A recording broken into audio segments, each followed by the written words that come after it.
वरईमध्ये उद्धव ठाकरे गटासमोर एक मोठं आवाहन उभं राहिलंय. दरम्यान बालेकिल्ला असलेल्या वरईमध्ये उद्धव ठाकरे गटामध्ये तिकीट नाराजीवरून काही उमेदवारांनी काही व्यक्तींनी बंडखोरी केल्याचं पाहायला मिळतंय. दरम्यान वरई कोळीवाडा परिसरात काही महत्वाच्या विभागांमध्ये काही महत्वाच्या प्रभागांमध्ये शिवसेना युबीटीने तिकीट पद्धतीने दिलेल्या उमेदवारांवरून नाराजी पसरली आणि त्यामुळेच अनेकांनी बंडखोर उमेदवारांनी स्वातंत्र्याने अर्ज दाखल केलाय. नाराजी व्यक्त करून त्यांनी स्वतंत्रपणे लढण्याचा निर्णय घेतलाय.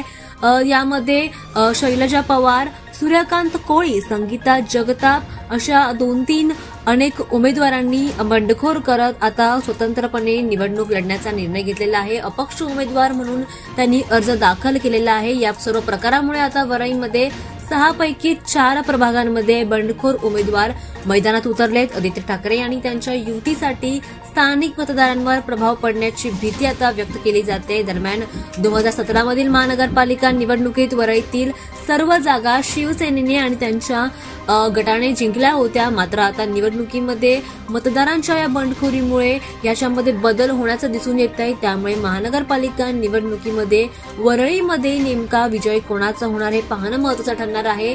दरम्यान आता उद्धव ठाकरे गटाला याबद्दलची चिंता लागून लागली की आपली मतं दुसऱ्या विरोधी पक्षाला नको जायला, याबद्दलची चिंता आता उद्धव ठाकरे गटाला लागली आहे. मात्र याचा निकाल आता 16 जानेवारीला मतमोजणीची प्रक्रिया झाल्यानंतरच होईल. त्यामुळे आता विजय कोणाचा होणार, वरळीमध्ये विजय नेमका कोणाचा होणार हे पाहणं महत्त्वाचं ठरणार.